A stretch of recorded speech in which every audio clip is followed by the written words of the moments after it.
them both a quelling look, the lines around her pursed lips whitening with rage.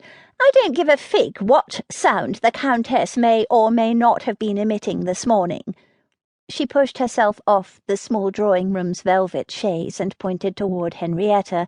"The only actions that have me incensed are the ones you displayed this afternoon, in front of your father's successor." As if Henrietta needed to be reminded of the horrific incident.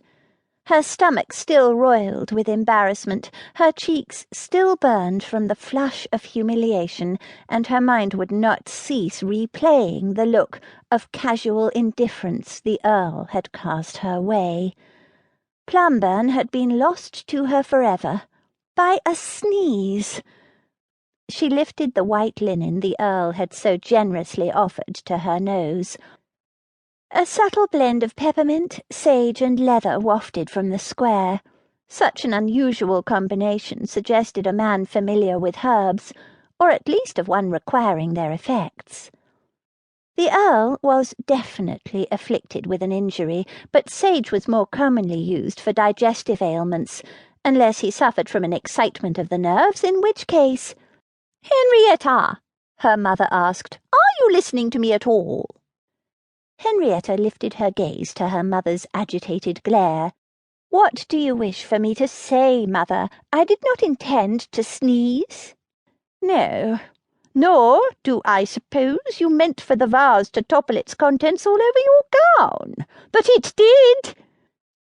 "At least the Earl knows her name. One cannot deny she made a lasting impression." Sarah set the book she had been reading atop her chest and spread her hands over the worn cover. "Yes, she did that, but of what sort?" their mother asked. "She appeared." "Appeared?" "French," Albina offered. "Immodest." Their mother snatched a fan off the nearest side table and waved it in front of her face. "Indecent, tawdry, and entirely inappropriate for an Earl's daughter." Sarah adjusted herself, settling deeper into the plump cushions of the chair. "You wanted at least one of us to gain the Earl's attention, and one of us did." "Yes, but not in such a—" "Were you aware of his injury?" Henrietta asked, interrupting what was certain to be an escalating squabble. "I did not know he was maimed." Albina's pencil stilled, the form of yet another horse taking shape on her page. "Nor I, but I found his eye patch quite dashing. It lends him a certain roguish appeal, don't you think?" "What I think," Sarah said, "is that his patch protects his eye from further damage. It matters not whether it makes the man appealing. Either way, it gives a measure of validity to the gossip going round about him," Albina countered. "Why, only this morning Lady Georgiana could not stop talking about the suspected way in which he took his mistress's life."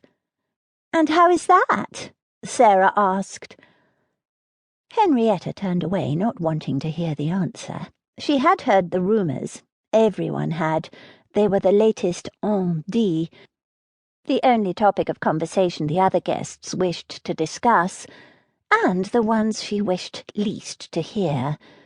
The Earl's innocence had been proven, not that the ton placed any weight by the verdict, for, despite a long-awaited witness coming forth to support the Earl's claims, those in charge of the trial were easily swayed, often paid to look in the opposite direction, thus leaving many in the ton with doubts as to the Earl's credibility.